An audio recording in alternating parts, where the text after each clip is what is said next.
by informing about its harmful effects, but also by seizing every teachable moment to counsel and motivate them towards their healthier choices.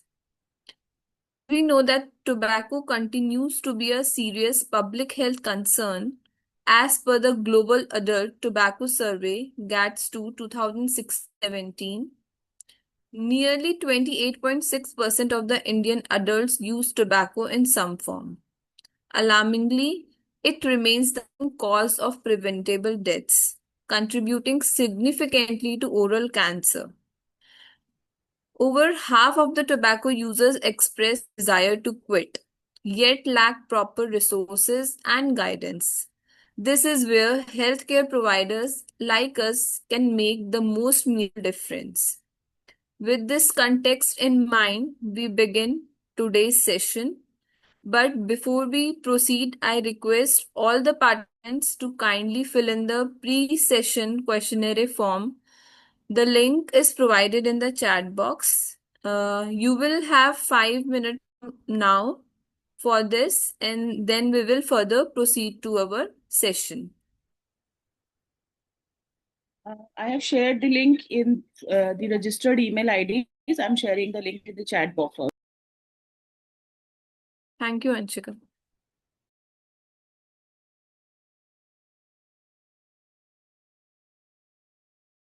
I request you all to kindly fill the pre questions.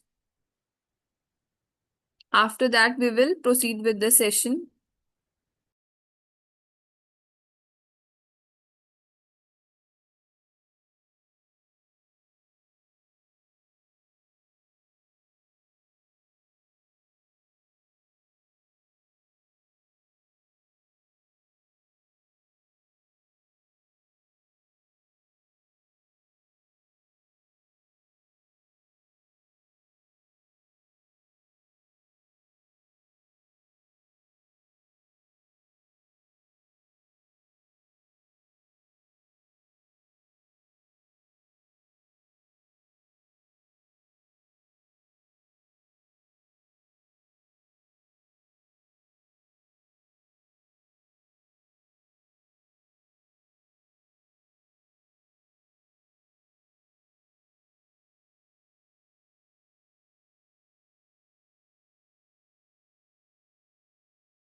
I request you all kindly fill the form.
I request everyone to fill the form as it is mandatory to fill these forms.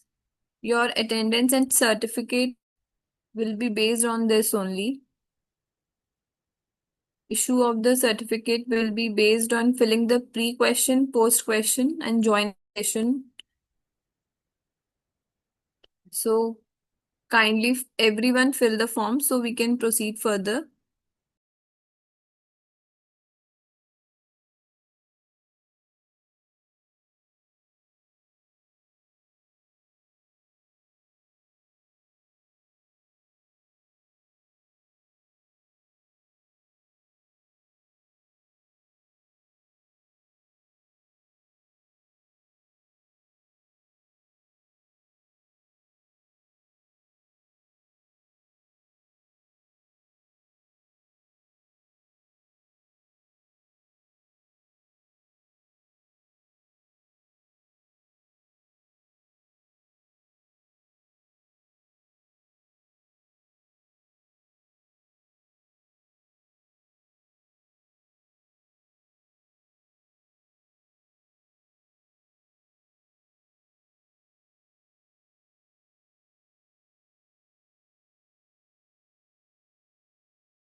Thank you, ma'am.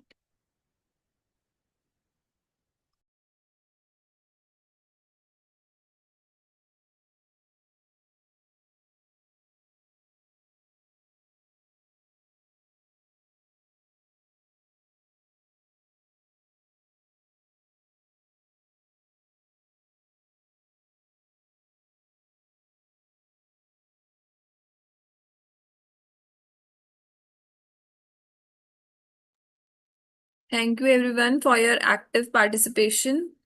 I request of the participants to fill the form.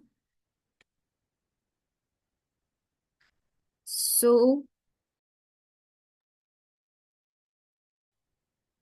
now starting further with the session, it is my privilege to introduce to you our distinct speaker for today, Dr. Shekhar Grover sir, Public Health Consultant at CHIP Foundation. Dr. Grover is an alumnus of Maulana Azad Institute of Dental Sciences, New Delhi, with nearly 12 years of experience in teaching and research.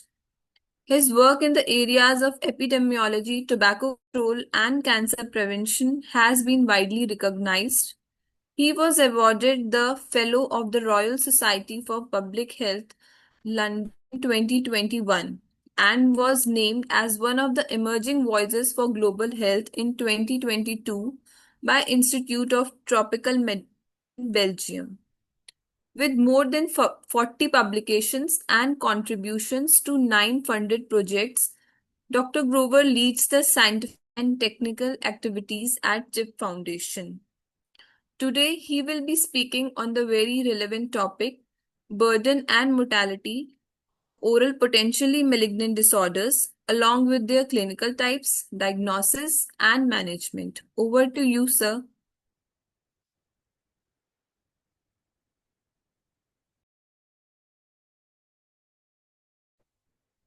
Thank you, Dr. Sakshi, and welcome everyone. We're going to have our learning sessions started from today. I hope everybody is excited to learn something beneficial for them. That will happen them that will help them in further your future recommendations. All right. So we are going to learn about the epidemiology as well as what exactly are the lesions and how exactly is the screening being conducted in India. Let me put it on slideshow mode.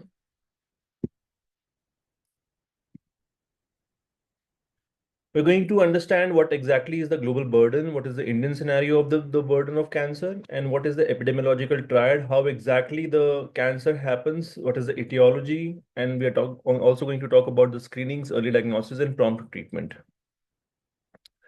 Well, cancer basically means crab or carcinose. It's a Greek word, and basically it reflects the true nature of crab, like a stubborn. Stubbornness is the nature of crab. So cancer is also a stubborn disease, and by definition, it is defined as an abnormal, excessive, unwanted, uncontrolled, and uncoordinated growth of cells. I'll repeat it: abnormal, excessive, unwanted, uncontrolled and uncoordinated. So it's huge, it's non out of control, it's not required, it's not in a systematic manner, everything that bad that you can think of. This is a growth of cells and that invades and causes adjacent tissue impairment, which continues to proliferate. Okay, even after the removal of the causative stimulus. So same if happens in oral cavity. Cancer ensures a small unfamiliar, unexplained growth or sore in the mouth parts that include all the oral parts such as lips, cheek, sinuses, tongue, hard and soft palate, the base of the mouth extended to the oropharynx. So any form of uncontrolled and uncoordinated growth of cells occurring in the oral cavity affecting any part of the oral cavity basically includes as oral cancer.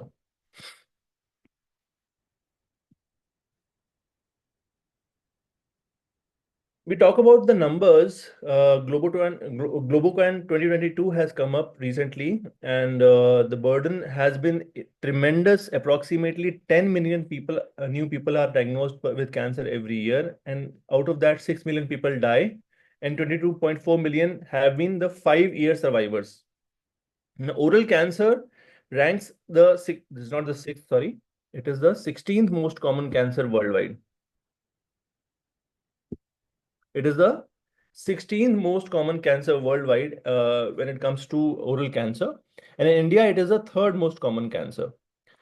Globocan basically gives the database of 185 countries and then 36 cancers. Now, two-thirds of global oral incidence of oral cancer occurs in low and middle income countries. And India alone accounts for 1/5 of all cancer cases and 1/4 of oral cancer deaths. So you can particularly imagine that for oral cancer, when we talk about oral cancer, India is the hub of oral cancer. Okay, because it is the one country which is responsible for 67% of all oral cancers occurring in the world. Okay. In India, the incidence of cancer is the second high, oral cancer is the second highest and is preceded by some pre-malignant lesions. The most important of all pre-malignant lesions is the oral submucous fibrosis. Now, this oral submucous fibrosis has the highest incidence and it is found in the people of Southeast Asian origin associated with the chewing of betel nut. Now, what is betel nut? Betel nut is supari, pan supari, or areca nut we also call it. Okay, that supari thing that the hard supari that we all know about. It comes in pan also. It comes in pan masala also. It comes in sweetie supari also. So all these are basically associated with the oral submucous fibrosis generation. Now, this condition has a high malignant potential, and 7.5% of the lesions become malignant over a 10-year period. And more than one lesion may develop at different sites in the oral cavity. The people who have a habit of chewing betel nut, they have a tendency to develop malignancy. Out of 100, 7.5 people have a tendency to develop malignancy over a 10-year period. This is something very serious. In India, nearly 77,000 new cases are reported of oral cancer and 52,000 deaths are reported of oral cancer, which is approximately 1/4 of the global incidence. So 2/3 of the occurrence of oral cancer and 1/4 of the global deaths of oral cancer are basically related to India. 90% of oral cancer in India is related to the use of tobacco. What exactly is an oral precancer? It is an intermediate stage, although with an increased cancer rate, which can be recognized if can be recognized and treated, will have a better prognosis than a full-blown malignancy. Now, oral cancer is basically prevalent among those who consume tobacco and areca nut, and particularly it is seen highest among men, and it varies from 1 to 10 cases per 1 lakh population in many countries. For India, it is 12.6 as a standardized incident rate, but it ranges from 0.7 in China to 4.6 in Thailand. Obviously, with the consumption of tobacco and areca nut is higher, the a standardized incidence rate would be higher. Okay, this tobacco and alcohol consumption. And now the GATT survey, or the Global Adult Tobacco Survey, states that over 47% of Indians aged for 15 years or more use tobacco in one form or the other. This is something serious, guys. 15 years or more, that means people who are touching or already are in an adulthood stage, half of the Indians, less than half of the Indians are using tobacco in one form or the another. And that will obviously be a very high risk factor involved in the development of oral cancer. We talk about the oral cancer age distribution. It is obviously common in the older age group, particularly in the 5th to 6th decade. And 50% it is seen in the people above age 65 years. And why it is more common in the older age group? Because if a person has started early, then by the time it reaches the 5th and the 6th decade, there is a good duration of exposure of areca nut and tobacco use in the oral cavity. And obviously, there are some reduced immunological defenses in cellular aging as well, which makes the person not very immune. There was one single survey conducted back in 2002-2003, which is called as the National Oral Health Survey. Now, this is something way back 23 years back, but this has been the only national oral health surveys conducted so far in, when it comes down to assessing the oral diseases, the burden of oral disease in India. And it said that the a standardized incidence of oral cancer in India, I have mentioned before, is 12.6 per 100,000 population. Now you can see in the later stages of life, the 65 to 74 years, it is highest, the 12.6 per 100,000 population, and obviously the lower, that is lower in the early years of age. We have talked about the age distribution. We are now talking about the site distribution. There's a term called as Indian type of oral cancers, and this comprises more than 60% of all cancers, and that basically occurs in the buccal mucosa, lower alveolus, and retromolar trigon. So that area in the vestibule, in the lower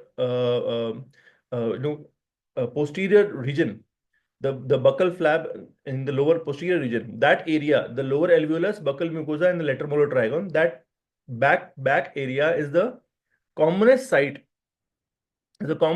of oral cancer, where we call it as that specific appearance, we call it as a Indian oral cancer. Talking about the process of oral cancer, how exactly does the process of oral cancer starts? This slide is very important. See, what happens is, how does tobacco and betel nut contribute to oral cancer?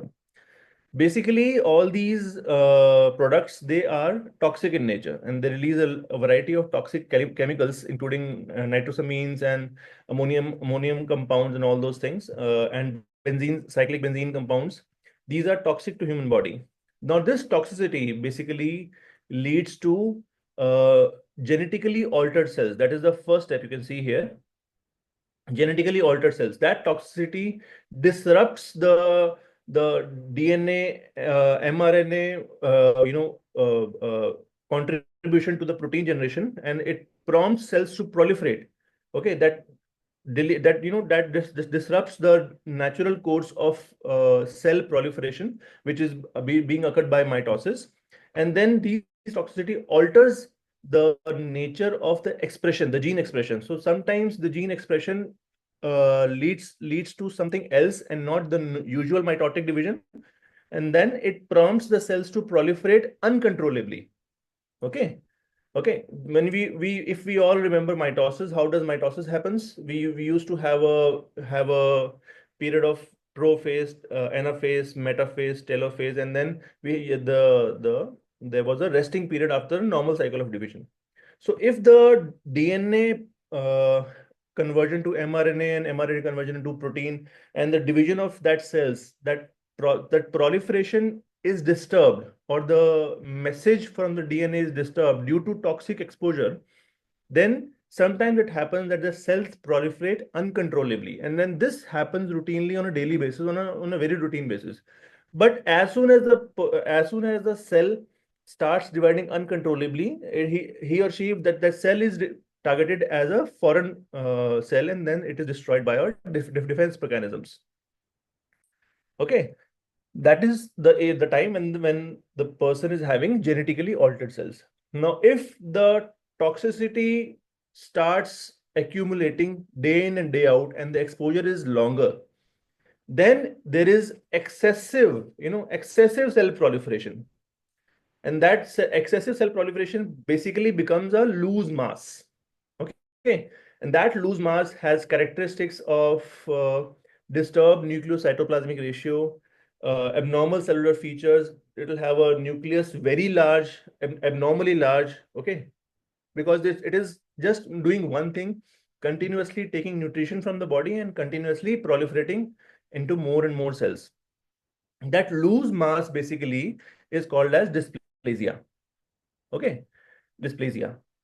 Now, if the toxicity, now this dysplasia is somewhat confined to one area, and then if the toxicity continues further, now this mass goes a bit bigger, okay, and then it creates a proper mass-like substance with a limited boundary. In dysplasia, the cells were loose, but in carcinoma in situ, the mass basically are confined within the epithelium, having a defined boundary, but it has not yet spread to the connective tissue. Okay, that is what is called as carcinoma in situ. Till the stage of carcinoma in situ, the cell mutation and cell proliferation is still limited to a geographically confined area. Okay, okay. Beyond that, it becomes a true neoplasm or an invasive cancer. Okay. Now, if the toxicity continues further and the proliferation of cells are not controlled, then this mass, due to its booming large size, breaks off, goes on to attach to another area, or sometimes it penetrates the epithelium and goes into the connective tissue. And then, as soon as it enters the connective tissue, some cells struck off from that mass and goes into the bloodstream or the lymphatic system, and that leads to a metastasis. Okay. When the metastasis occurs, then we call it as an invasive cancer or a late stage cancer. So this is how a process of oral cancer depends. The genetically altered cells further complicated to the stage of dysplasia, further complicated to the stage of carcinoma in situ, and then full-blown cancer. Okay. So ICD-9 and ICD-10 has given the international classification of diseases. Every site has its own code. Talking about the epidemiological triad of oral cancer, we have the host factors, we have the agent factors, and we have the environment factors. What exactly are the reasons for developing oral cancer? The host factors are, we have discussed about this. Age is one of the factor. Gender, seen more common in men. Race factor or ethnicity factor. Customs and habits. Occupation, socioeconomic status.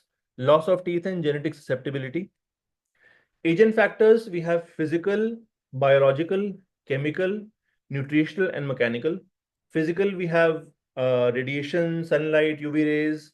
Biological, we have human papilloma virus 6. HPV-16 is also a significant cause of oral cancer. Epstein-Barr virus. Chemical, we have talked about that 80% that is caused by tobacco. Okay, and nutritional, deficiency of any nutritional element contributes to some of the cancerous occurrence. And mechanical, chronic irritation, ill fitting of overdentures, overhanging fillings, all these are mechanical causes of contributing to actual neoplastic stage. Environmental factors, there are established risk factors and contributory factors. And established risk factors are smoking. If we talk about environment factors, we can relate second-hand and third-hand smoking as established risk factors, and chewing and snuff usage, as well as alcohol. And contributing factors are dietary deficiencies, sunlight, viral and fungal infections, and dental trauma. Talking about tobacco, we all understand the various forms of tobacco, how tobacco is being available to us in the form of smoking, smokeless, and other forms such as application. We all understand what are cigarettes, BDs, cigars, and all those things, pipes, and all those things. And we understand pan masala, mawa, khani, gutka, zarda. We all understand these terms. There are certain indigenous forms which are used for application as in like localized application in the oral cavity. Very common is gul and dabar lal dantvanjan. Okay, mishri, bajjar, gudakhu, all these are used for oral application. I'll not go into very detail about what exactly BDs and cigarettes constitute, but we all understand the various constituents, the various forms of tobacco in the smoking and smokeless components: BDs, cigarettes, cigars, pipes, and critics. Smokeless tobacco, we do know about kheni, we do know about zarda, gutka, gudakhu, mawa, Manipuri tobacco. All these are various preparations, sometimes commercial, sometimes homemade preparations, and they are readily available consumable forms of tobacco. This is important. What exactly is a constituent of tobacco which is responsible for such a scenario in India? There are several carcinogenic compounds which are responsible which are basically the constituents of tobacco and are responsible for creating carcinogenicity in our oral cavity. Examples are polyacrylic aromatic hydrocarbons. Now this is a PAH. This is the main component, uh, main chemical, main agent responsible for the maximum carcinogenicity of tobacco, and this is present in tobacco ash, tobacco juices, and tobacco smoke. So PAH is something which is readily absorbable by the oral cavity, inhalable, and absorbable by the alveoli as well. And that is the highest having the highest carcinogenic potential. Nicotine is there, phenols are there, carbon monoxide is there, formaldehyde and oxides of nitrogen, and nitrosamine, which is also one of the most potent carcinogens. The dental effects of tobacco, we are going to talk about the various oral pre-malignant lesions like leukoplakia, oral mucosal conditions such as smoker's palate, smoker's melanosis, and other effects on the teeth and supporting tissues such as periodontal diseases, premature tooth loss, anal staining, and halidosis. We can see what exactly is the range of problems caused by tobacco. Just right from stains, it can lead to carcinoma. Stains are the most least harmful effect on the oral cavity, but it can lead to several problems: smoker's palate, periodontitis, leukoplakia, and ultimately carcinoma. So the tobacco can produce an effect as mild as stains and as deadly as a oral carcinoma. Now, talking about the potentially malignant disorders, we have several types. The most